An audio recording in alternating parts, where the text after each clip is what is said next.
दोस्तों, क्या आपने कभी महसूस किया है कि जब आपकी जिंदगी में सब कुछ सबसे अच्छा चल रहा हो, तभी किस्मत आपके साथ सबसे गंदा खेल खेलती है? मेरे साथ भी यही हुआ। मुझे लगा था कि आकाश के रूप में मुझे वो साथी मिल गया है जिसके दम पर मैं पूरी दुनिया से लड़ जाऊंगा। लेकिन मुझे क्या पता था कि जिस स्कूल की गलियों ने हमें मिलाया, वही स्कूल हमें एक दिन जुदा भी कर देगा। वो दिन मैं कभी नहीं भूल सकता। जमशेदपुर की वो सुनहरी सुबह, सूरज की वो हल्की हल्की किरणें, और सुबह 7 बजते ही मेरा और आकाश का वो एक दूसरे को देखकर मुस्कुरा देना। हमारा वो पुराना स्कूल, जहाँ की एक एक ईंट और वो पुरानी बेंच हमें पहचानती थी। सुबह 7 से 11 बजे का वो वक्त हमारे लिए किसी जन्नत से कम नहीं था। वो 4 घंटे कैसे बीत जाते थे पता ही नहीं चलता था, और जैसे ही 11 बजे स्कूल की आखिरी घंटी बजती, हमें ऐसा लगता था जैसे पूरी दुनिया के राजा हम ही थे। पूरी दोपहर हमारी जागीर होती थी। हम घंटों उन धूल भरी सड़कों पर बिना किसी फिक्र के घूमते, फालतू की बातों पर खिलखिलाकर हंसते और ना जाने कितने छोटे छोटे सपने बुनते। उस वक्त ना गरीबी का बोझ महसूस होता था, ना भविष्य की चिंता। आकाश के आने से मेरी दुनिया की तस्वीर ही बदल गई थी। जो लड़के कल तक मुझे देखकर रास्ता बदल लेते थे, आज वो भी मेरे साथ खेलने के बहाने ढूंढते थे। रवि अब वो डरा हुआ लड़का नहीं था। आकाश के साथ ने मुझे एक नई पहचान दे दी थी। लेकिन कहते हैं ना कि खुशियों को नजर बहुत जल्दी लगती है। हमारा वो प्यारा सा स्कूल सिर्फ 8वीं क्लास तक ही था। मुझे लगा था कि शायद कोई चमत्कार होगा और हम आगे भी साथ रहेंगे, पर किस्मत ने अपना पत्ता पहले ही फेंक दिया था। एक शाम जब मैं घर पहुंचा तो घर का माहौल कुछ भारी सा था। पापा और बड़े भाई ने पास बुलाकर बस एक फैसला सुना दिया, रवि तेरा एडमिशन अब उस नए और बड़े स्कूल में करा दिया है। भाई, वो खबर सुनते ही ऐसा लगा जैसे किसी ने मेरे सीने में खंजर उतार दिया हो। मुझे आगे तो बढ़ना था, पर आकाश के बिना। ये मैंने कभी सपने में भी नहीं सोचा था। मेरा एडमिशन हो गया, मेरी वर्दी बदल गई, मेरा रास्ता बदल गया।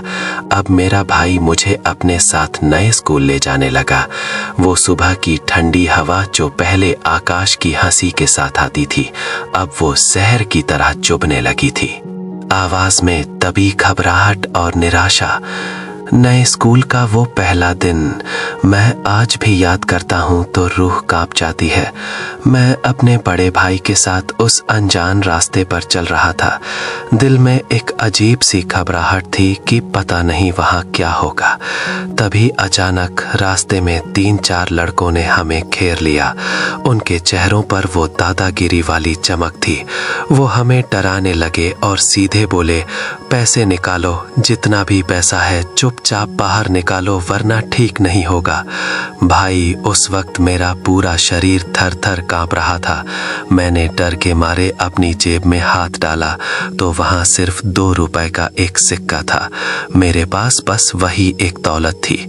मैंने वो सिक्का निकाला और रोते हुए उनके हाथ पर रख दिया। मुझे लगा कि शायद अब वो हमें जाने देंगे, लेकिन तभी मेरे बड़े भाई ने मेरा हाथ झटक दिया। उन्होंने उन लड़कों के हाथ से वो सिक्का वापस छीना और उनकी आंखों में आंखें डालकर बड़े ही शांत लेकिन फौलादी लहजे में बोले, 1 रुपया भी नहीं देंगे, जो करना है कर लो। भाई की उस हिम्मत ने मेरे अंदर एक अजीब सा जोश भर दिया। लेकिन जैसे ही मैं उस नए स्कूल के गेट के अंदर गया, वो सारा जोश फिर से एक गहरी खामोशी में बदल गया। वो स्कूल नहीं, मेरे लिए एक अजनबी दुनिया थी। वहाँ ना कोई दोस्त था, ना कोई जान पहचान, और सबसे बड़ी सजा थी वहाँ की टाइमिंग। कहाँ हम 11 बजे आज़ाद पंछी की तरह घरों को लौटते थे और कहाँ अब सुबह के के 11 बजे तो स्कूल की पहली घंटी बजती थी। भाई आप सोचो, जब पूरी दुनिया अपने घरों में आराम कर रही होती, तब मैं उस तपती दोपहर में सूरज की उन चुभती किरणों के नीचे उस अजनबी स्कूल की बेंच पर बैठा होता था। शाम के 4 बजे तक उस चार दीवारी के अंदर कैद रहना मेरे लिए किसी सजा से कम नहीं था। वहाँ के टीचर्स के पढ़ाने का तरीका एकदम अलग था। सब कुछ मेरे सिर के ऊपर से जा रहा था। मैं बस खिड़की से बाहर देखता रहता और उन पेड़ों की टहनियों में अपने पुराने स्कूल और आकाश को ढूंढता। मेरा मन वहाँ एक पल के लिए भी नहीं लगता था। मैं बस दीवार पर टंगी उस सुस्त घड़ी को देखता रहता और सोचता कि क्या ये 4 कभी बचेंगे भी। वो 11 से 4 का सफर मेरे लिए एक जन्म बिताने जैसा था। वहाँ की हवाओं में वो अपनापन नहीं था। मेरा शरीर उस ठंडी बेंच पर होता था, पर मेरी रूह उस पुराने धूल भरे मैदान में आकाश का इंतजार कर रही होती थी। दिन भर की उस घुटन के बाद जब शाम के 4 बजते तो मैं पागलों की तरह बस्ता टांग कर घर की ओर भागता।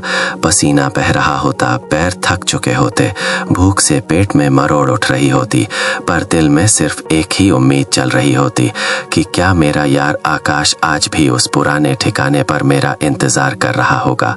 क्या वो मुझे भूल गया होगा। उस दिन जब मैं भागते हाँफते हुए मैदान पहुंचा तो जो नज़ारा मेरी आंखों के सामने था उसने मेरे जिस्म को सुन कर दिया।